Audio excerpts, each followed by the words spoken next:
Салем, достар!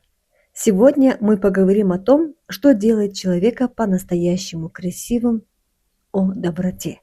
Иногда одно доброе слово может изменить чей-то день, а иногда даже жизнь.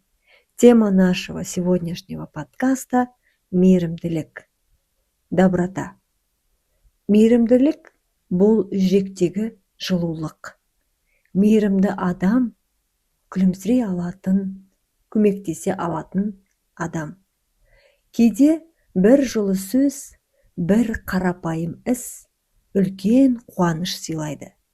Мысалы, сен автобуста отырсың, бір әже кірді. Сен орныңды бердің. Бұл кішкентай іс, бірақ үлкен мейірім. Немесе бір досың көңілсіз болса, сен оған жылы сөз айттың. Ол сәл күлімсіреді. Бұл да мейірімділік.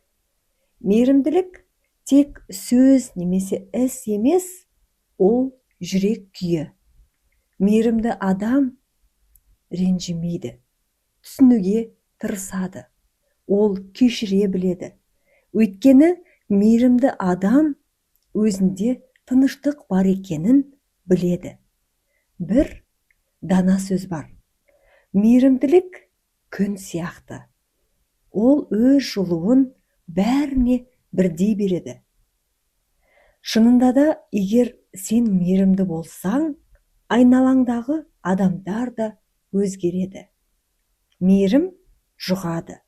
Сен біреуге жақсы нәрсе айтсаң, ол оны басқаға жеткізеді. Сөйтіп, әлем жылырақ болады. Кейде адамдар ашулы, шаршаған, немесе ренжіген болады. Сол кезде оларға мейірім керек. Мейірім жанға дәрі. Ол жүректі жұмсартады. Мейірімді болу әлсіздік емес. Керісінше, бұл үлкен күш.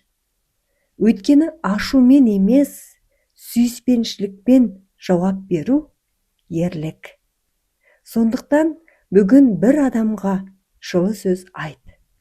Біреуге көмектес, күлімде. Бұл сенің кішкентай мейірімің болсын. Өйткені әр кішкентай мейірім үлкен жарыққа айналады.